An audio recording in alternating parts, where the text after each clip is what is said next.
എന്തിനും ഏതിനും ഡ്യൂപ്ലിക്കേറ്റുകളുള്ള ഒരു കാലഘട്ടമാണ് നമ്മുടേത്. പക്ഷേ സ്വാതന്ത്ര്യ സമര സേനാനികളോടുള്ള ബഹുമാനം മനസ്സിൽ സൂക്ഷിച്ചുകൊണ്ട് തന്നെ ഇന്നും സ്വാതന്ത്ര്യ സമര സേനാനിയാണെന്നുള്ള വ്യാജ മേൽവിലാസത്തോടുകൂടി ജീവിക്കുന്ന ഒട്ടനേകം വ്യാജ സ്വാതന്ത്ര്യ സമര സേനാനികൾ നമ്മുടെ നാട്ടിലുണ്ട്. അത്തരത്തിലുള്ള ഒരു ദണ്ഡി ഗോപാലകൃഷ്ണപിള്ളയുടെ വീട്ടിലേക്ക് നമുക്കൊന്ന് കടന്നുചെല്ലാം.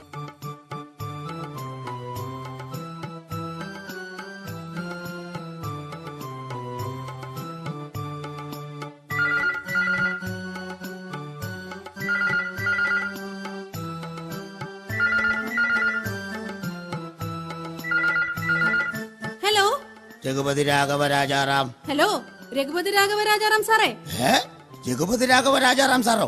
ഞാൻ രഘുപതി രാഘവ രാജാറാം സാറല്ല, ഗോപാലകൃഷ്ണ പിള്ളയാണ്. അല്ല, സാറ് പിന്നെ ഫോണിൽ കൂടെ പറഞ്ഞ എന്താണ്? അത് ഞങ്ങൾ തികഞ്ഞ ഗാന്ധിയന്മാര് ഫോൺ എടുത്തു കഴിഞ്ഞാൽ ആദ്യം രഘുപതി രാഘവ രാജാറാം എന്നേ പറയാറുള്ളൂ. അപ്പൊ ഫോൺ ഡിസ്കണക്ട് ചെയ്യുമ്പോഴോ? പതീത പാവന സീതാറാം. കുട്ടി വിളിച്ച കാര്യം പറ. സാറിന്റെ പേരെന്തുവാന്നാ പറഞ്ഞേ? ഗോപാലകൃഷ്ണ പിള്ള, ദണ്ഡി ഗോപാലകൃഷ്ണ പിള്ള. തെണ്ടി ഗോപാലകൃഷ്ണ പിള്ള? ആരുടെ? ദണ്ഡി ഗോപാലകൃഷ്ണ പിള്ള അല്ല, ദണ്ഡി ഗോപാലകൃഷ്ണ പിള്ള. പണ്ട് ദണ്ഡി യാത്രയ്ക്ക് പോയപ്പോ ഗാന്ധിജി എനിക്കിട്ട് തന്ന ടൈറ്റിലായത്. നീ വിളിച്ച കാര്യം പറയണേ. അതെ, എന്റെ പേര് രമണി. ആരുടെ മണി? ആരുടെ മണിയല്ല, രമണി. സാറിന് മോനില്ലേ?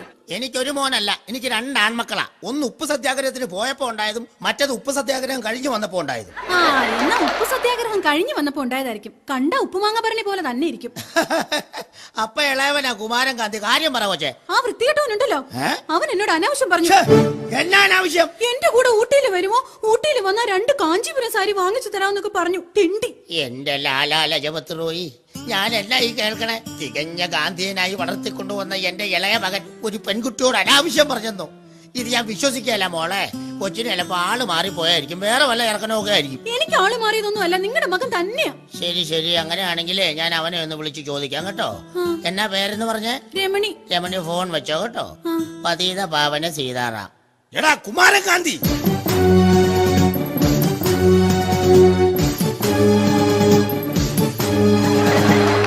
രഘുപതി രാഘവ രാജാറാം. അച്ഛാ.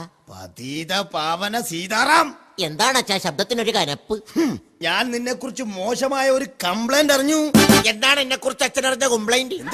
കംപ്ലൈന്റ്? നീ ഏതോ പെണ്ണിനെ ഊട്ടിയിലേക്ക് ക്ഷണിച്ചെന്നോ, സാരി വാങ്ങി കൊടുത്തെന്നോ? മോനെ, അച്ഛൻ ഈ അറിഞ്ഞതെല്ലാം സത്യമാണോടാ?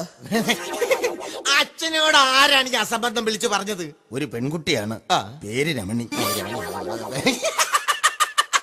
ഇപ്പൊ സംഭവം മനസ്സിലായി. അപ്പൊ അച്ഛനറിഞ്ഞ സംഭവം സത്യമാണല്ലേ? എന്റെ അച്ഛനെ പറ്റിക്കാൻ വേണ്ടി എന്റെ കൂട്ടുകാരെ ഫോണിൽ വിളിച്ച് പറ്റിച്ചതല്ലേ? കൂട്ടുകാരനാണോടാ രമണി എന്ന് പേര്? രമണി അല്ല, രമണൻ. അവനാണ് എന്റെ കൂട്ടുകാരൻ. അവന്റെ സ്ഥിരം പരിപാടി ഇതാണ് അച്ഛാ. മോനെ, എന്തോ? അച്ഛനെ കുറിച്ച് മോൻ അറിയാവല്ലോ. ഒരു തികഞ്ഞ ഗാന്ധിയനാണ് നിന്റെ അച്ഛൻ. എന്നെ പോലെ തന്നെ എന്റെ മോനും ഒരു ഗാന്ധിയനായി വളരണം. അല്ലാതെ നീ അലവലാതിയായി പോകരുത്. ഇല്ല അച്ഛാ. അതൊക്കെ പോട്ടെ. പോട്ടെ. എല്ലാ സ്വാതന്ത്ര്യ സമര സേനാനികളെയും കുറിച്ചുള്ള ബുക്കുകളൊക്കെ മോൻ വായിക്കാറുണ്ടോ? പിന്നെ എല്ലാ സ്വാതന്ത്ര്യ സമര സുനാമികളെ കുറിച്ചുള്ള സേനാനികളെ കുറിച്ചുള്ള എല്ലാം ഞാൻ വായിച്ചു പഠിച്ചിട്ടുണ്ട് അച്ഛാ. ഇത്രയേറെ ബുക്കുകളൊക്കെ വായിച്ച സ്ഥിതിക്ക് സ്വാതന്ത്ര്യ സമര സേനാനികളെ കുറിച്ച് കുറച്ച് ചോദ്യം കുമാരനോട് ഞാൻ ചോദിക്കാം. അച്ഛൻ ചോദിക്കച്ചാ. ഗാന്ധിജിയെ മോൻ ഇത്ര ഇഷ്ടപ്പെടാൻ ഗാന്ധിജിയുടെ ഏത് സ്വഭാവമാണ് മോനെ ആകർഷിച്ചത്? ഗാന്ധിജി 14-ാം വയസ്സിൽ പെണ്ണ് കെട്ടി 15-ാം വയസ്സിൽ കൊച്ചുണ്ടായി. അതാണ് എന്നെ കൂടുതൽ ആകർഷിച്ചത്. എടാ ദാദാബായി നവറോജി. അതാരാണ് നരഭോജി? നരഭോജിയോ? പമ്പര വിട്ടി. തികഞ്ഞ ഗാന്ധിയനായ എന്റെ മക്കളാണെന്നും പറഞ്ഞു നടക്കാൻ നിനക്ക് കാണാമില്ലേ? ഇല്ല. സ്വാതന്ത്ര്യ സമര സേനാനികളായ എന്റെ ഫ്രണ്ട്സിനെ ഒന്നും തിരിച്ചറിയാത്ത നീ എന്റെ മകനല്ല. അയ്യോ. അതുകൊണ്ട് എന്റെ സ്വത്തുവകകളായ ഏലപ്പാറയിലെ മഹാത്മാ എസ്റ്റേറ്റും കുമ്പളങ്ങിലെ കിറ്റിന്റെ തെങ്ങിൻതോപ്പും സുഭാഷ് ചന്ദ്രബോസ് ബീഡി കമ്പനി ഞാൻ നിനക്ക് തരികയില്ല. അതെന്റെ മൂത്തവൻ ജയൻ ഗാന്ധിക്ക് എഴുതി വെക്കൂ. അങ്ങനെയാണെങ്കിൽ അച്ഛൻ ഗാന്ധിജി മരിച്ച പോലെ തന്നെ മരിക്കും. എന്നാടാ നീ ചോദിച്ചത്? അച്ഛൻ അമ്പലത്തിൽ പോകുമ്പോ ഞാൻ വെടി വെച്ചു. എന്റെ ഭാരതമാതാ, എന്റെ ഈ കുമാരൻ ഗാന്ധി എന്താ ഇങ്ങനെ പിഴയും തല്ലിപ്പോയത്?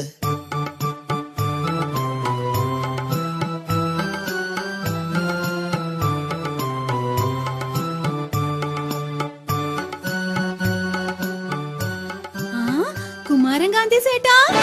എന്റെ പൊന്നു കാമാക്ഷി, നീ എന്താണ് ഇവിടെ? ഞാൻ എവിടെയൊക്കെ സേട്ടനെ തിരക്കി. നീ എന്തിനാ ഇപ്പൊ ഇങ്ങോട്ട് വന്നത്? നീ പോ.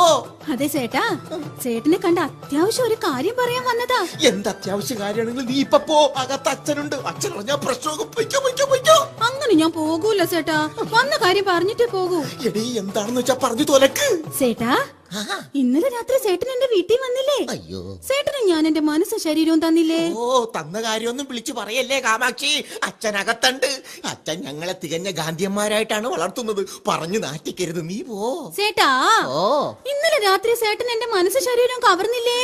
കവർന്നതിന് ഞാൻ എന്തെങ്കിലും കവറി വെച്ച് തരാം, നീ പോ. സേട്ടാ, കാശ് ചോദിക്കാനൊന്നും അല്ല സേട്ടാ ഞാനിപ്പോ വന്നത്. പിന്നെ സേട്ടനോടൊരു കാര്യം പറയാൻ മറന്നു. എന്ത് കാര്യം? സേട്ടാ, ഞാൻ കുടക് വംശത്തിൽ പിറന്ന പെണ്ണാ. ആണോ? ഞങ്ങളുടെ വംശത്തിൽ ഒരു പെണ്ണ് ഒരു പുരുഷന് ശരീരവും മനസ്സും നൽകിയ പിന്നെ ആ പെണ്ണിനെ ആ പുരുഷൻ കാണുമ്പോ ഒരു കുടക് മന്ത്രം ചൊല്ലണം. കടുക് മന്ത്രം? കുടക് മന്ത്രം. അപ്പോ തിരിച്ചൊരു മന്ത്രം ആ പെണ്ണ് ചൊല്ലും. അപ്പോ ചെയ്യുന്ന പാപത്തിന് മോക്ഷം കിട്ടുമെന്നാ ഞങ്ങളുടെ കുടക് വംശത്തിന്റെ വിശ്വാസം. അതെ, നിന്ന് നേരം കളയേണ്ട, വേഗം തന്നെ ആ മന്ത്രം പറഞ്ഞിട്ട് വീട്ടിൽ പോ. സേട്ടാ, പുരുഷൻ ചൊല്ലണം ബസ്കിലക്കടി ഗുമ്മാ ഗുമ്മാ. ബസ്സിലെപ്പടി ഉമ്മ ഉമ്മയ? അയ്യോ സേട്ടാ, ബസ്സിൽ അപ്പടി ഉമ്മ ഉമ്മ എന്നല്ല, ബസ്കിലക്കടി ഗുമ്മാ ഗുമ്മാ. കാമാക്ഷി, എന്നതാണ് ഇതിന്റെ അർത്ഥം? എന്ന് വെച്ചാ തന്ന സേവനത്തിന് നന്ദി. കൊള്ളാം കൊള്ളാം. അപ്പൊ പെണ്ണെന്താ തിരിച്ചു പറയണ്ടെന്നറിയോ? ഒന്ന് പോടാ പന്നിയെന്നാണോ? അല്ല, ഗംഭീര ഗുസ്തി സുമ്മാ സുമ്മാ. എന്ന് വെച്ചാ എന്താണ്? മച്ചാൻ ഇനിയും സ്വാഗതം സ്വാഗതം. കൊള്ളാം കൊള്ളാം. അപ്പൊ ഇനി നേരെ കളയണ്ട, നമുക്ക് മന്ത്രം ചൊല്ലാം. അപ്പൊ നമ്മൾ കണ്ടു. ബെസ്കിലക്കിടി ഗുമ്മാ ഗുമ്മാ. ഗംഭീര ഗുസ്തി സുമ്മാ സുമ്മാ. ബെസ്കിലക്കിടി ഗുമ്മാ ഗുമ്മാ. ഗംഭീര ഗുസ്തി സുമ്മാ സുമ്മാ. ബെസ്കിലക്കിടി ഗുമ്മാ ഗുമ്മാ. ഗംഭീര ഗുസ്തി സുമ്മാ സുമ്മാ. ബെസ്കിലക്കിടി ഗുമ്മാ ഗുമ്മാ.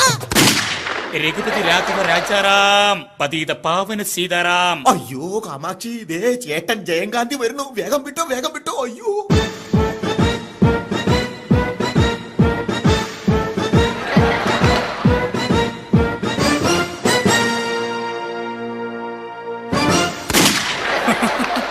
ഞാൻ എത്തി. 10 ബ്രിട്ടീഷുകാരെ കിട്ടിയിരുന്നെങ്കിൽ പപ്പടം പൊടിക്കുന്ന പോലെ പൊടിക്കാമായിരുന്നു. തേടിയ പെണ്ണ് കാലിച്ചിട്ടില്ലോ. എന്താടി നിന്റെ പേര്? കാമാക്ഷി. കാമാക്ഷി, അത് കൊള്ളില്ല. ഞാൻ നിന്നെ സീമകാന്തി എന്നോ ശീലകാന്തി എന്നോ മാത്രമേ വിളിക്കൂ. എന്റെ സീമകാന്തി. എന്റെ ജയകാന്തി സേട്ടാ. ആഹാ, എന്ത് അത്ഭുതം! എന്റെ ഒറ്റ ഡയലോഗിൽ തന്നെ ഇവൾ വീണല്ലോ.